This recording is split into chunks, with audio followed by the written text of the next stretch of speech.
रासायनिक तसंच सेंद्रिय खतांचा त्याग करून पाळेकरांच्या नैसर्गिक पद्धतीने शेती करण्याकडे तरुण शेतकऱ्यांचा कल वाढतोय। खर्चात मोठी कपात होत असल्याने हवामान बदलाच्या परिणामाची फारशी चिंता या शेती पद्धतीमध्ये वाटत नसल्याचा शेतकऱ्यांचा अनुभव आहे। सोलापूर जिल्ह्यातल्या शिराळ गावचे अजिंक्य लोकरे गेल्या 5 वर्षांपासून पाळेकरांच्या तंत्राचा अवलंब करतायत। नुकताच त्यांनी 1.25 एकरात देशी बन्सी गव्हाचं 15 क्विंटल उत्पादन हाती आलंय। त्यांची यशोगाथा जाणून घेण्यासाठी आज आपण सोलापूर जिल्ह्यात जाणार आहोत। हळूहळू तरुण पिढी शेतीत उतरू लागली आहे। त्यांचा आरोग्यदायी अन्न निर्मितीवर भर आहे। यासाठी कोणत्याही प्रकारची खतं आणि कीडनाशकांना बगल देत पाळेकरांच्या नैसर्गिक शेती तंत्राचा अवलंब करण्याला प्राधान्य दिलं जात आहे। माढा तालुक्यातल्या शिराळ गावचे अजिंक्य लोकरे गेल्या 5 वर्षांपासून पाळेकरांच्या तंत्राचा अवलंब करत आहेत। ह्या प्लॉटमध्ये अगोदर बासमती 21 लावलं होतं। त्या बासमती 21 काढल्यानंतर बासमती 21 आणि 42 पिशवी झाली। मला 17 क्विंटल उत्पन्न आता सध्याला घरात आहे। ते साळी मुरवासाठी ठेवलेले आहे। आता त्याची पण विक्री आम्ही चालू करणार आहे। नंतर नोव्हेंबर महिन्यात रानाची मेहनत करून 3 टेलर घनजमृत, माझ्याकडे 14 देशी गाय आहेत। माझ्याकडे 3 टेलर घनजमृत बनवलं आणि पूर्ण विस्कटून घेतलं। नंतर फनपाळी केली आणि नंतर 60 किलो बन्सी गव्हाचं बियाणं पेरलं। 21 दिवसानंतर गोमूत्र, ताक असे शेड्यूलचे पाळेकर साहेबांचे शेड्यूल जे आहे ते प्रमाणे वापरत गेलो आणि ताकाची गोमूत्र हे फवारणी करत गेलो। एकदम रिझल्ट। लोकरे यांनी यंदा 1.25 एकरात बन्सी या देशी वाणाच्या गव्हाच्या 60 किलो बियाणांची पेरणी केली। पेरणीपूर्वी त्यांनी शेतात घनजीवामृत टाकलं होतं। मी 3 टेलर घनजीवामृत बनवलं। रानाची फनपाळी करून घेतली। नंतर 3 टेलर इसकटून घेतलं। इसकटल्यानंतर बन्सी गहू पेरणी केली। बैलांनीच पेरणी केली। पेरणी केलं 21 दिवसानंतर पाळेकर साहेब जीवामृत पहिली फवारणी केली। जीवामृत परत ताकाची गोमूत्राच्या जे शेड्यूल आहे पाळेकर साहेबांनी दिलेलं ते शेड्यूल पूर्ण असं वापरत आणलं। नंतर परत आपली लिंबोळी खत पण आम्ही ज्यावेळेस गहू 2 फूट होते त्यावेळी लिंबोळी पेंट पण टाकलेली आहे मी ह्याला। एक 5 पोती लिंबोळी पेंट टाकलेली आहे ह्याला। आणि जे दशपर्णी अर्क ते कीटकनाशक असते म्हणून ते 200 लिटरला 6 लिटर दशपर्णांक वापरून आता एक स्प्रे घेतलाय। शेवटचा एक स्प्रे दशपर्णा घेतलाय आणि आता लोंबी बाहेर पडल्यानंतर एक नारळ पाण्याचा शेवटचा स्प्रे घेणार आहे। त्यामुळं नारळ पाणी घेतल्यामुळं गहू दुधात आवश्यक असताना गहू चांगले फुगवून चांगली होती आणि टॉनिक पद्धतीने नारळ पाणी काम करत, त्यामुळं लोंबी मस्त आणि एकदम चांगली अशी झालेली आहे। अजिंक्य यांनी देशी वाणाच्या पाळेकरांच्या नैसर्गिक तंत्रानं पेरणी केली असताना त्यांच्या चुलत बंधूंनी रासायनिक तंत्रानं संकरित वाणांच्या गव्हाची पेरणी केली होती। रासायनिक तंत्राच्या गव्हाची जवळपास 1 महिना अगोदर काढणी झाली। बन्सी गव्हाला मात्र पक्व होण्यास 5 महिन्यांचा कालावधी लागला। बन्सी गव्हात तुम्ही रासायनिक ह्याच्यामध्ये फरक बनवला। हे आज लोंबी भरपूर मोठी आलेली आहे आणि सरांनी आग्रह केला की बन्सी गहू तुम्ही देशी वाणच लावा, कारण देशी वाणच आपल्या आरोग्यासाठी चांगला आहे।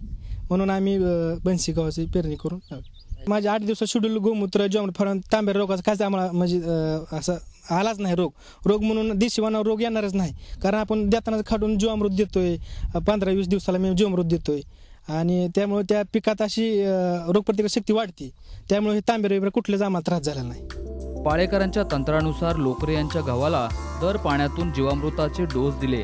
त्याचबरोबर जीवामृताचे फवारे देखील देण्यात आले। पर्यायानं गव्हामध्ये रोगप्रतिकार शक्ती वाढली आणि रोगांचा प्रादुर्भाव टाळता आला।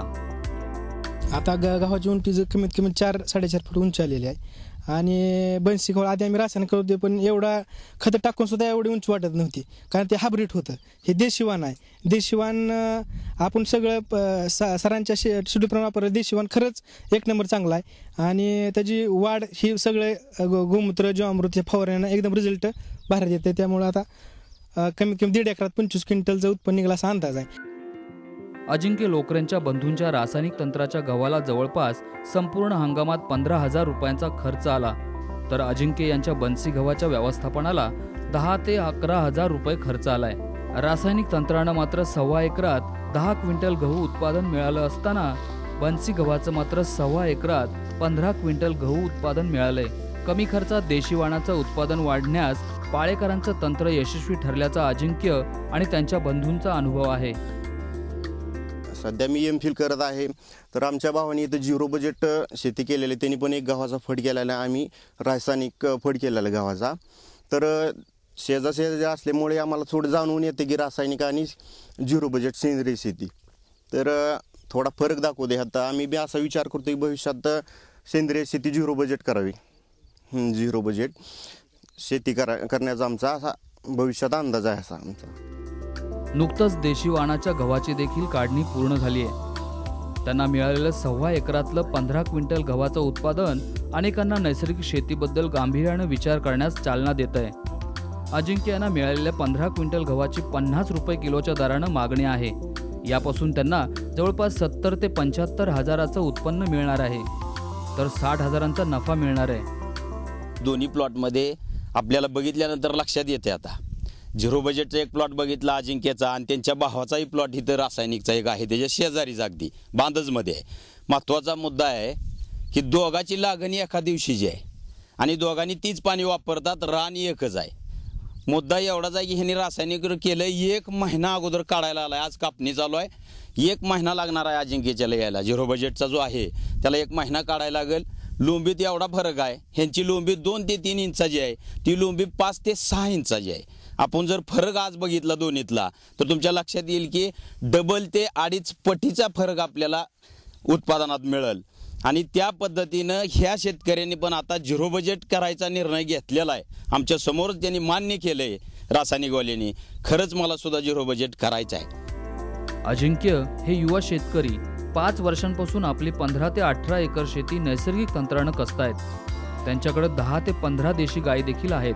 जमिनीची पोत सुधारत असून पाण्याची गरज कमी लागत असल्याचा त्यांचा अनुभव आहे. विशेष म्हणजे रासायनिक तसंच सेंद्रिय निविष्ठांचे पैसे वाचत असल्यानं पाळेकर तंत्र शेतकऱ्यांना उपयुक्त ठरेल असा अजिंक्य यांचा अनुभव आहे. देशवान पाळेकर साहेबांचं तळमळीने सांगतात देशीवान काय. देशीवानाला कुठलंही रासायनिक खत लागत नाही, कुठलंही रासायनिक फवारणी लागत नाही. खरं पाळेकर साहेबाचं जी सिस्टीम आहे, आज तुम्ही रासायनिक प्लॉट बघितला ते एकदम वाढ फास्ट झाली, लवकर 1 महिना अगोदर काढायला. तसं माणसाच्या शरीरात तशा क्रिया होत्यात. एकदम जे रासायनिक खातोय आपण ते तसंच माणसाला, त्यामुळे अटॅक परत शुगर हे ते रासायनिक खताचा परिणाम आता शरीर ठिकाणी सगळं जाणवू लागले आहेत आपल्याला.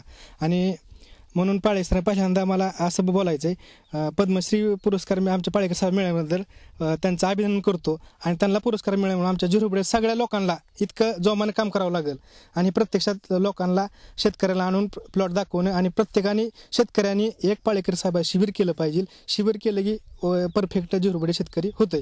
असं निमार्द फोनवर विचारून काय होत नाही, प्रत्येकाने एक शिबिर अटेंड केलंच पाहिजे. देशी गायी आणि देशी वाणांच्या मदतीनं नैसर्गिक तंत्राची शेती केल्यास शेती आणि आरोग्याचं गणितही साधलं जाईल असा नव्या पिढीचा विचार आहे. पंजाब राज्यात जर गहू पिकवतात, आज पंजाब राज्यात तुम्ही नेटवर बघितलं तर हजारो गावं आता कॅन्सरनं ग्रस्त व्हायला लागले. ते हजारो गाव म्हणजे कॅन्सर ट्रेन व्हायला लागली तिथला गहू खाऊन, कारण तिथले कीटकनाशक असं बेकार कीटकनाशक आहे. ती आज विचार केला 1000 रुपयाला कीटकनाशक एक बाटली आहे, तिचं 2 थेंब आपण तो ठेवलं तर आपला देह आपण मरण पावल. तसं कुठल्या पद्धतीने पोटात जातेच. त्यामुळं सगळ्यांनी शहर ठिकाणाची लेडीज लोक असतील, माता भगिनी असतील, ते फक्त डोळ्याने बघून खातात. पण मला अशी एक विनंती करायची त्यांना की झिरो बजेटचाच तुम्ही माल खावा, कारण तुमचं आरोग्य ही चांगली राहण्यासाठी कमीत कमी प्रत्येक शहरवासियांनी एक टॅमॅटो झाड, वांगे झाड प्रत्येकाने गॅलरीवर केलं पाहिजे. असे बाहेरचे विषय लहान मुलांना आजार, असं बाहेरची कीटकनाशक फवारायला कमी केलं पाहिजे. हल्ली प्रत्येक शेतकरी वाढत्या खात्यातोंडाची गरज भागवण्यासाठी भरघोस उत्पादन घेण्याच्या मागे लागलेत. पण या भानगडीत आरोग्याचा विचार करण्यास मात्र व्यवस्थाच विसरल्याचं दिसून येत आहे. पण नव्या पिढीतल्या शेतकऱ्यांचं मात्र आरोग्याकडेही लक्ष असल्याचं लोकऱ्यांच्या उदाहरणावरून दिसतंय. भारत नांगणे, साम टीव्ही, पंढरपूर.